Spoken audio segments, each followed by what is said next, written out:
प्रेत लोक कहानी दहशत की। आज का प्लान सेट है।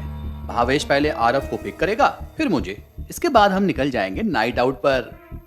दर्श अपनी मम्मी से आज रात के प्लान को बता रहा था। काफी मनाने के बाद आखिरकार उसे इस नाइट ट्रिप की इजाजत मिली गई। शाम हुई। भावेश और आरव कार लेकर दर्श के घर पहुंचे और तीनों अपने इस सफर पर निकल पड़े। मंजिल थी करीब 120 किलोमीटर दूर मौजूद एक फार्म हाउस, जहां पूरी रात पार्टी करनी थी। मगर दर्श की माँ थोड़ी डरी हुई थी। आज अमावस की रात थी। ऐसे में दर्श का दोस्तों के साथ बाहर रहना उन्हें परेशान कर रहा था। दर्श को निकले हुए अब करीब 1 घंटा बीत चुका था। तीनों गाड़ी में गाना चलाकर खूब मस्ती कर रहे थे। तभी भावेश बोला, यार बाथरूम जाना है, यहीं गाड़ी 1 मिनट के लिए रोक रहा हूँ। इस पर आरव बोला, अरे फार्म हाउस अब 1 आधे घंटे ही है, वहीं कर लेना। नहीं भाई, आउट ऑफ कंट्रोल मामला है, उतरना पड़ेगा। ये बोलते हुए भावेश कार साइड में लगाकर रुक गया। दर्श और आरव कार में बैठकर उसका इंतजार कर ही रहे थे कि तभी अचानक उन्हें पुराना खंडहर हो चुका मंदिर दिखा। आरव बोला, वो देख भाई, क्या फिल्मी सीन है, बिल्कुल हॉरर। चल फोटो खींचते हैं।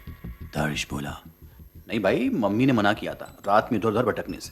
अरे चल यार, कुछ नहीं होता। आरव ने उसे समझाया और जबरदस्ती अपने साथ उस मंदिर की तरफ चल दिया। दोनों अंदर दाखिल हुए। चारों तरफ घुप अंधेरा और अंधेरे के बीच पड़ी थी एक मूर्ति जो बेहद अजीब सी थी। उन्होंने उस कमरे में दाखिल होने की कोशिश की, मगर कमरे के बाहर मौजूद सलाखों ने उनका रास्ता रोक लिया। तभी आरव ने देखा कि उन सलाखों पर एक ताला लटका हुआ है जो लाल कपड़े में कैद है। आरव उसे तोड़ने में लग गया। दर्श ने इनकार किया, मगर तब तक ताला टूट चुका था। अब आरव ने कपड़ा हटाया और अचानक से एक जोरदार आवाज उन्हें सुनाई दी। मंदिर काफी पुराना था, लिहाजा ये कंकड़ पत्थर ढहने की आवाज मालूम हो रही थी। कमरे में अब आरव और दर्श थे, जिनको चारों तरफ से सर्द की अजीब से एहसास ने घेर रखा था। उनके कदम जैसे जैसे कमरे में रखी उस मूर्ति के करीब बढ़ते जा रहे थे।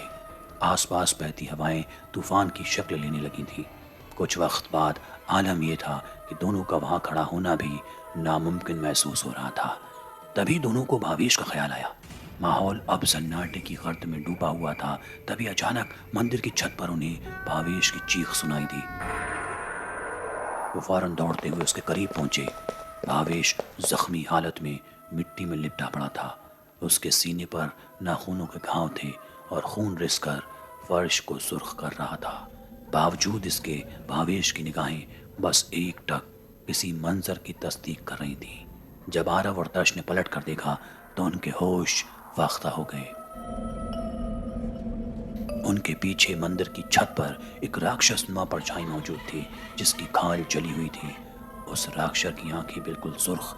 ये मंजर देख वो पूरी तरह घबरा गए और चीखने लगे। दोनों डरते हुए फौरन जख्मी भावेश को उठाकर अपनी कार की तरफ दौड़े, मगर उनका ये फासला इतना आसानी से तय होने वाला नहीं था। वो जितना भागते, कार से उनकी ये दूरी उतनी ही बढ़ती जाती। उन्हें अपनी मौत अब करीब आती दिख रही थी। यहाँ भावेश भी अब अपने होश खोने लगा था। तभी उन्हें महसूस हुआ कि वो दोबारा उसी मंदिर के पास पहुंच गए, मगर इस बार उन्हें मंदिर में लगी वो मूर्ति साफ नजर आई। ये उसी राक्षस की मूर्ति थी जो अभी उनका पीछा कर रहा था। वो समझ गए थे कि उस मंदिर में जाकर उन्होंने बहुत बड़ी गलती कर दी है, मगर खुद को बचाना कैसे है ये उन्हें नहीं पता था। नामालूम दर्श को क्या सूझी, उसने फौरन फोन निकाला और कैमरे से उस मूर्ति की एक तस्वीर ली। इस बीच उस फोन की बैटरी डेड हो गई और फिर कैमरे की फ्लैश की रोशनी के बीच वो राक्षस उनके करीब आ गया। वो भागकर कार में बैठे। तभी कार के बोनट पर उन्हें वही राक्षस दिखाई दिया।